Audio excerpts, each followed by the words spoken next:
The rain pattered gently in the dark of night, crystalline raindrops cascading down Robert's windshield. No matter how many times his wipers ran them through, they kept coming back. The wipers danced back and forth to the rhythm of the song on the radio. Robert sang along, off-tempo and out of key. It didn't really matter to him. He had one thing on his mind, and that was home. 14 hours on a cramped flight was never Robert's favourite place to be, and he was always preferential to his own living room. He'd promised his wife that this would be the last trip for a while, and that he'd request to be stationed at home more from his boss. He didn't have much of a shot at getting that request approved, but Robert had always been a dreamer. He glanced down and stared disappointedly at the drooping fuel needle. The roof of the town gas station was just coming into view over the horizon. That signified the outskirts of town, which signified home. He was more than ready to put this entire trip behind him and return to the place he belonged. But first, there was always an obstacle. He pulled into the gas station, putting his car into park and stepping outside. He walked up to the doors. Through the glass windows, he could see that his friend Harry was manning the counter for the night. "Hiya, Harry," Robert called out nonchalantly as he pushed the doors open, immediately making a beeline for the energy drinks. Harry gave no reply. "You awake, Harry? Or are you just giving me the silent treatment because I had to miss the camping trip?" Robert asked jokingly as he approached the counter with his drink. He looked at Harry, and a pit began to form in his stomach. It wasn't Harry at the counter. It couldn't be. Its hair was blocky and shiny. Its face had no texture. It stared blankly at Robert, with eyes that weren't real, holding a grin with fake teeth. It was a mannequin that looked exactly like Harry. Its arm was outstretched, as if the lifeless husk were in mid-transaction with a customer. It was then that Robert realised that he was alone in the gas station. Just him and Harry. This is a joke. It's gotta be a joke, he thought to himself. "All right, Harry," he called out. "You got me good. Joke's over, huh? But how did you get a mannequin so realistic? I mean, Jesus, Harry. This thing's almost a spitting image of you. How did you—" He trailed off, waiting for Harry to jump out from the back room or from behind an aisle. He was truly alone with the mannequin. If this was a joke, no one was stepping forward to admit it. "Okay, guys," he stammered as he backed up towards the door. "This has been real funny. Harry, you and all your gas station friends are messed up for this one. You know that? I gotta go. Remind me to kick your behinds for this later." He pushed the doors open behind him, shuffling towards his car. He opened the car door and locked it behind him, breathing an instinctive sigh of relief. He didn't know what he was so afraid of. His friends were playing a prank on him because he'd been gone for so long, and he was letting it get to his head. He gazed into the window one last time before pulling away. To his horror, in the time that he'd walked to his car, the mannequin's head had swiveled 90 degrees. It was looking out the window. It was looking at Robert's car. It was looking straight at him. Robert's pulse quickened as he drove away, his shaky hands gripping relentlessly on the wheel. His breathing was rapid and uneven, and he found it hard to catch his breath at all. That wasn't possible, he thought. If anyone moved it that quickly, you would have seen them. You would have had to have seen them. So who moved that mannequin? As he entered the residential area, Robert began to see more of them. There was a boy standing in his driveway, red kickball placed gently in his plastic hands. His face was a permanent mould of youthful joy, and a female mannequin watched him from an open doorway. There were cyclists laying under overturned bikes, cargo short-clad fathers posed with lawnmowers that had long since died. It was as if they were all placed instantly, with precision, but without warning. Not much further to the house, Robert murmured to himself. I'll find Kay. She'll know what's going on. If this is still some messed up prank, she's the one person who won't be in on it. I know she won't.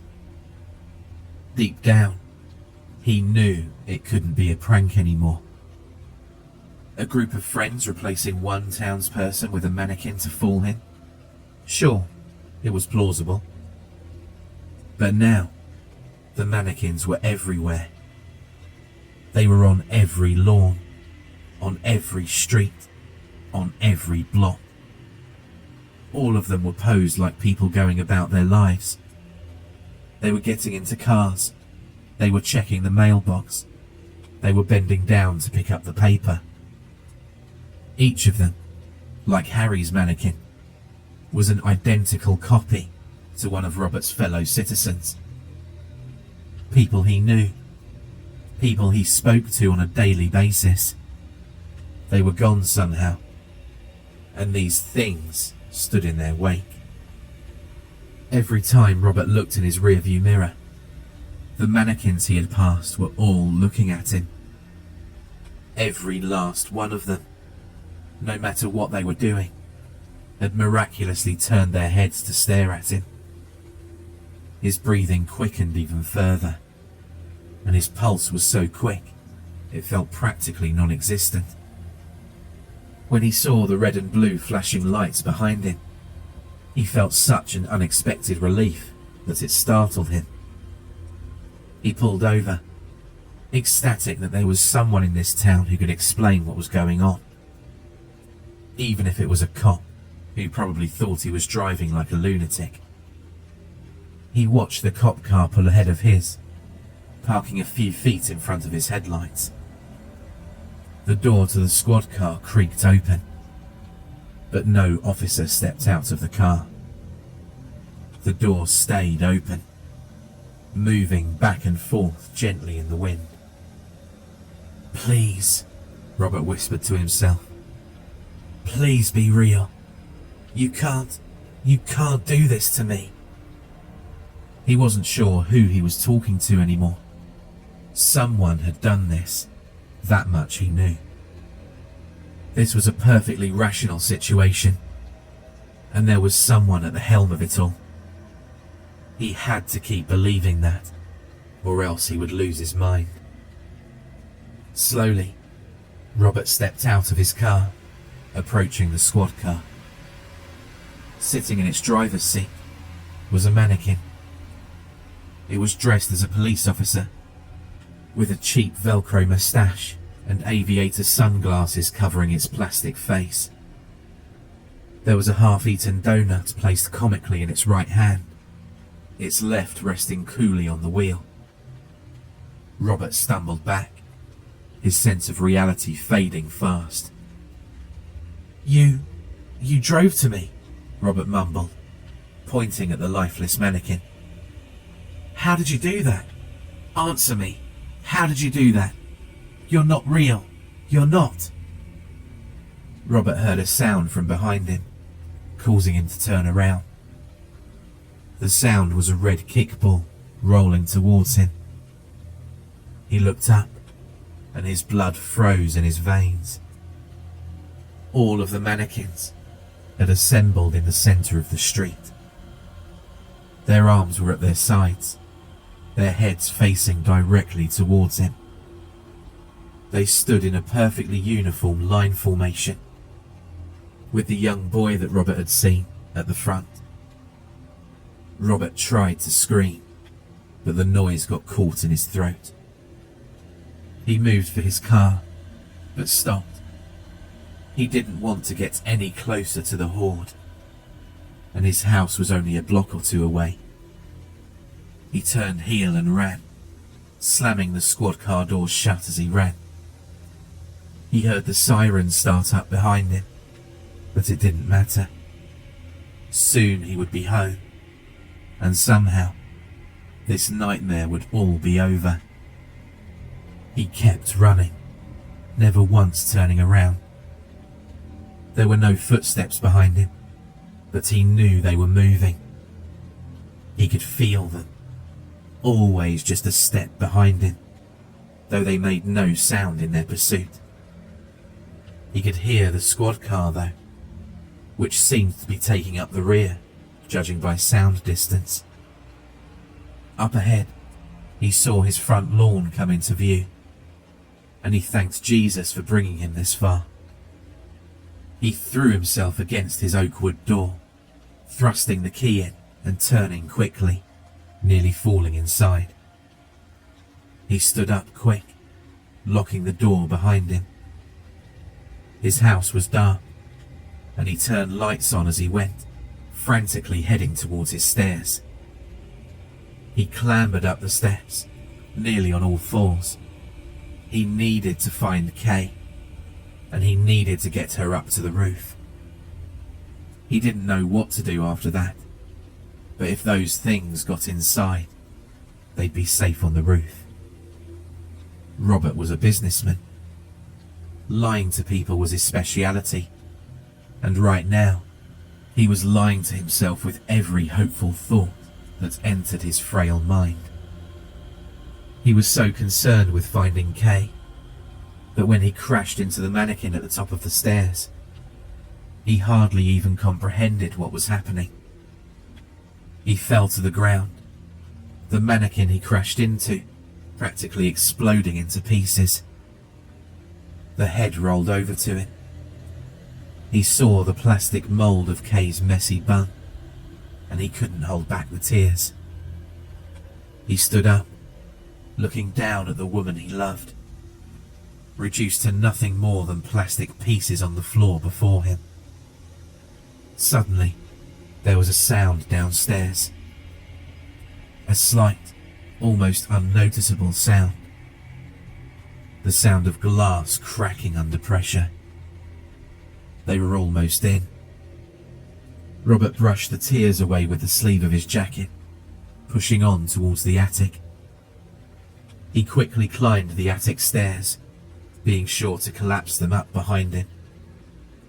Once there, he pulled open the hatch to the roof and forced himself through. The night air hit him hard after what felt like an eternity of trying to escape his own house. He rose to his feet, taking in his surroundings.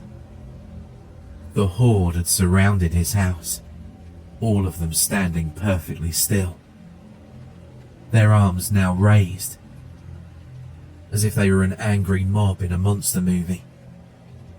He looked out towards the horizon, just as the sun began to rise. Coming home wouldn't bring safety. Going home wouldn't bring safety. Maybe the dawn of a new day would. Robert had been grasping at straws all night. Any other kind of thought would push him further to the brink of insanity. As the sun rose, it began to illuminate the rest of the town, enabling Robert to see far beyond the periphery of his own lawn. The horde, he couldn't even call it a horde anymore. The army was closing in on him. They poured in from every street in his view. They came from every direction, from each house on each street. In the distance, he could see police cars and ambulances. It didn't matter. He knew what sat behind the wheels of each one. Robert sighed. Somehow, during the long night, the fear and panic had subsided to some hellish form of acceptance. He walked to the edge of his roof, slowly sitting down, as he looked down at the mannequins surrounding his house. Every one of them, no matter how far away they were all meeting his forlorn gaze. And, for a brief moment of lucidity, Robert appreciated their company. For more terrifying creepypasta horror stories, check out the playlist or the video on screen.